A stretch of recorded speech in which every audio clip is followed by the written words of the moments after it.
Intersecting global and local imaginaries. The Lana Kingdom thrived as a vibrant locality in an isolated mountain valley, now situated in northern Thailand. The city was enriched by intermountain trade with other such places in the foothills of the Himalayas. Today, the city of Chiang Mai is seeing unprecedented development fused by its natural and cultural riches following the opening of the superhighway to Bangkok in an international airport in the 1980s. Lana means 1 million rice fields, and the rice growing villages at the periphery of the large city are sites which offer key insights into the intersections of local and global imaginaries. Lana's history of ethnic diversity, fed through overland regional trade, produced a culture of welcoming strangers, including us and our students, over the past decade. Between June 15th to the 20th, 2023, the team returned to 4 villages outside Chiang Mai, Thailand for the first time since the onset of the COVID-19 pandemic in January 2020.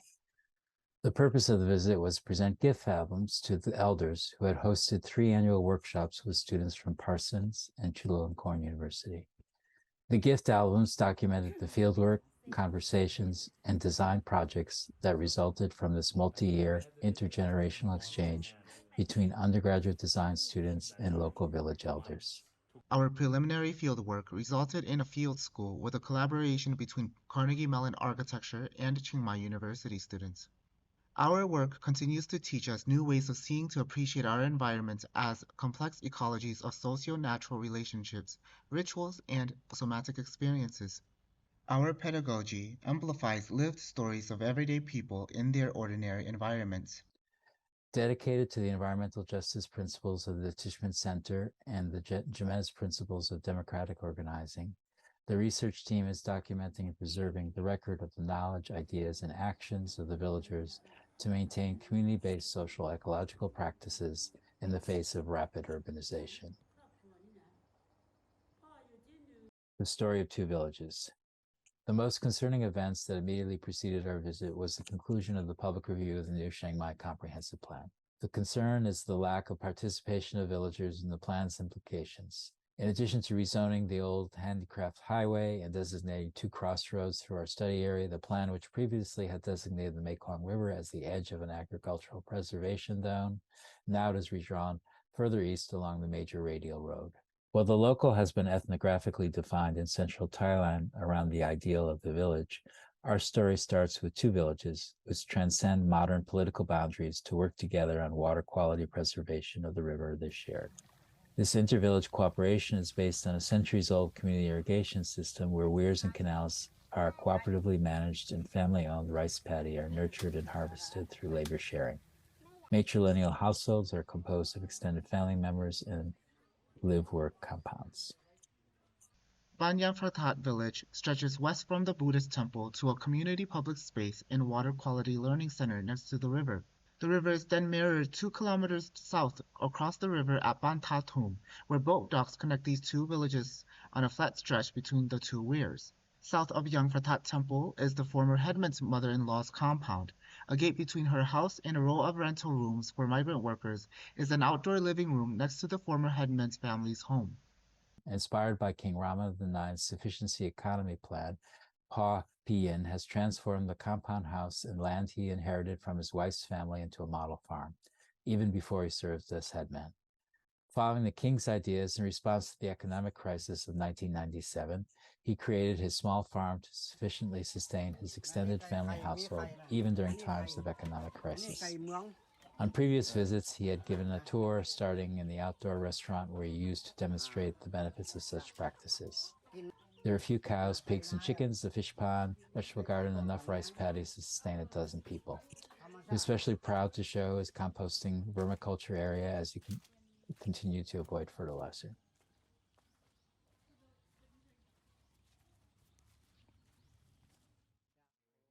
After Pa Pian arrived, he invited us to sit outdoors where he had rigged a discarded air conditioner to provide some cool air for his guests. Like May Pak, he immediately recognized McGrath. He said that since the pandemic, his children had urged him to stop rice farming, therefore he converted his paddy to livestock grazing.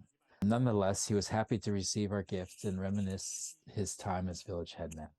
One news story he shared was how he teamed up with the headman of Village 3, located across Mekong River, to stop the discharge of waste from a pig farm that was built in the 1990s upstream from their homes.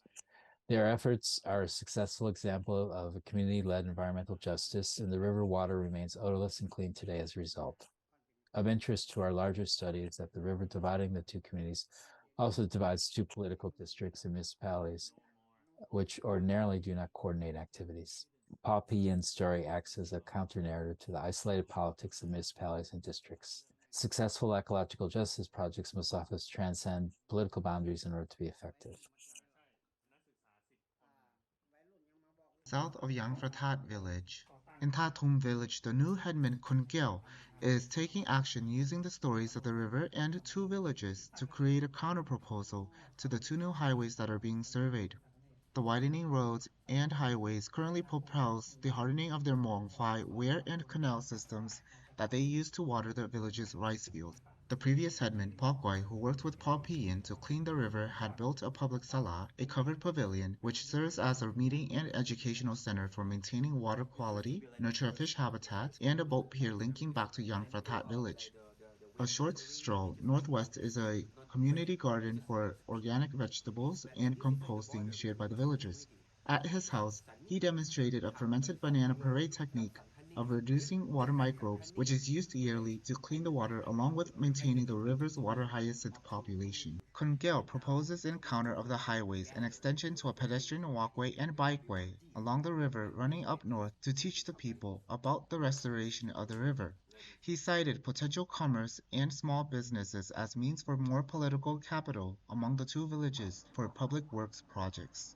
We trace the irrigation watercourses feeding the rice fields from the third to the fourth weir above and below the village. Around both Village 2 and 3, new houses are being built with 3 meters of land built directly on small paddy fields. Concrete walls appear as unsightly edges in pristine fields, still farmed right up to the walls of fragments of developing suburbs. In the wise words of Pak Kwai, they were buildings just for sleeping rather than homes for people to live as extended families forming economic units. This conversation further supported that life within these local communities involves more than simply existing within the domain of the compound house, but an active participation in cooperative activities and social groups that support village health. The larger idea of the workshop's focus on the larger network of village farms irrigation system has to imagine a kind of trade-off between the agricultural land loss development during that interval and the irrigated rice paddies, which are still productive within what is now urban designated land in the comprehensive plan. Chiang Mai comprises two rivers and two cities. One is its modern sprawl along new highways from the historical center on the Mei Ping, a tributary to the Chao Phraya sprawling Bangkok at its delta. From the old city, we walk against the grain of the growth of highways. Our songtail or red car shuttled us from urban neighborhoods that historically grew as villages outside the walled city, which holds major markets and craft areas. The second is the intricate network of rice farming villages within the Mekong watershed. Just 7.5 kilometers from the center of the expanding city of Chiang Mai, farmers gather and direct the annual monsoon waters through an intricate patterns of weirs and canals to fill rice paddies, as their ancestors have for centuries. Both offer lessons in the urban development strangling the land of a million rice fields as land zoned for agricultural preservation turns into commercial strips and gated communities. Our Meta-City practice sees urban and architecture design as a collaborative affair that includes teachers, students, and local experts. With the Urban Villagers since 2017, we engaged ordinary folks around telling and retelling stories of stewardship in a collaborative manner, a process that Geraldine Pratt calls restless storytelling, as our own understanding of the world incorporates the ever-changing lives of the village. Central to each of the narratives was a re-investigation beyond the Cartesian origins of knowledge towards a holistic practice that demands an embodied way of learning. She is a translator for the Christian Bible, and the name that There are many examples of working urban farmland as a public resource within urban areas and financial mechanisms and subsidies to maintain these social natural resources that have been implemented in many cities. Food security is a key concept of the former King's sufficiency economy still practiced by many villagers. We were invited by villagers to weddings, a temple dedication festival, rice irrigation walks, and riverboat trips that locally spatialize macro-level systems around natural resources, food production, health, well-being, and craft. In historical aerial imagery, villages and watercourses stand out as woody vegetated patches and corridors in the matrix of rice paddy. These networks can form the backbone of a new public commons in this rapidly urbanizing area. The commons is a simple extension of historical indigenous practices and current uses. Each weir continues to be a site of gathering and common use for villagers, even if they are no longer directly involved in water management or farming. Our interactions with villagers in their intimate domestic settings allowed us to be embedded in their collective histories, common aspirations, and shared values. We speculated with the villagers on ways forward to both assist individual villagers to have a stake in the future of the district, but also to enable them to visualize the larger water resources and landforms that comprise their common inheritance. The Wangfai and Wufai, the Weir headman, are effective practices in commons making and regulating that should assist in creating a better comprehensive plan beyond preserving a thin blue line along one branch of the Mekong's distributary network.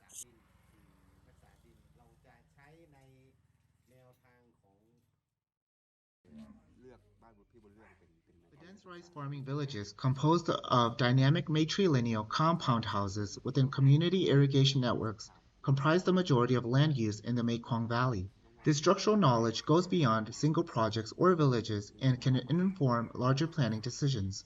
In August 2023, between the two villages Banyang Vratat and Bantatum, we met Yai, grandmother Boon, who had nurtured her own self-sufficient compound, where she raises chicken, cows, fish, and grows vegetables. Still have the agriculture culture from the cow and also like rice barn, which is still there. So I think it's very good element to learn about this compound.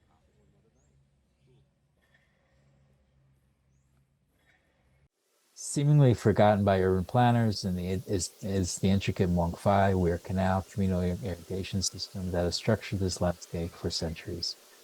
Although the original seasonal weir and canal construction have been replaced by concrete, they are still an intricate, cooperatively managed shared infrastructure. Larger irrigation canals along rural roads are increasingly being channelized to concrete to accommodate widening roads, but the smaller feeder canals and padding embankments are still repaired by hand with each growing season.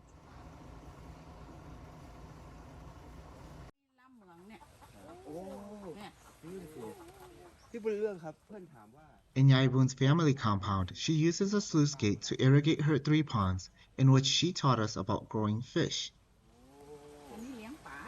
Oh, this is a fish pond.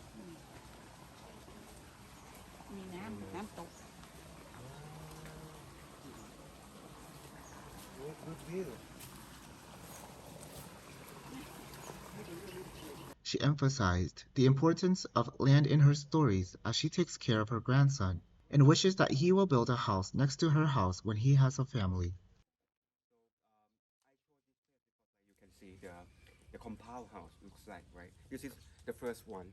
This is we call ban gao, is a main house, and later you maybe you were get married and you provide another household. So this is like grouping of the house, all the family divided by เกิดมาเพื่อกับตรงนี้อีแล้วจ้ะ เปิดมาก็มีเลยครับพ่อแม่พี่บุญเรื่องทำไว้กันหรือว่าพี่บุญเรื่องทำเอง ปู่ย่าทำไว้ อ๋อปู่ย่าของพี่บุญเรื่องแหมอ๋อ it's a grandparents house like since she were young like this is already existing this is like the second house which is were built in เมื่อไหร่ครับสร้างเมื่อไหร่ ไปสัก20 กว่าปีละ อ๋อครับ this is like just only built in 20 years before ago it's just a new one แล้วก็มีสองหลังที่ เจ้ามีสอง there's only 2 houses and ตลาดแล้วพวกที่จอดรถเนี่ยครับ ฉันก็แต่หมู่บ้านเดียวกันเนี่ย ก็แชร์ แต่งที่หลัง and for the parking lot the garage is just filled up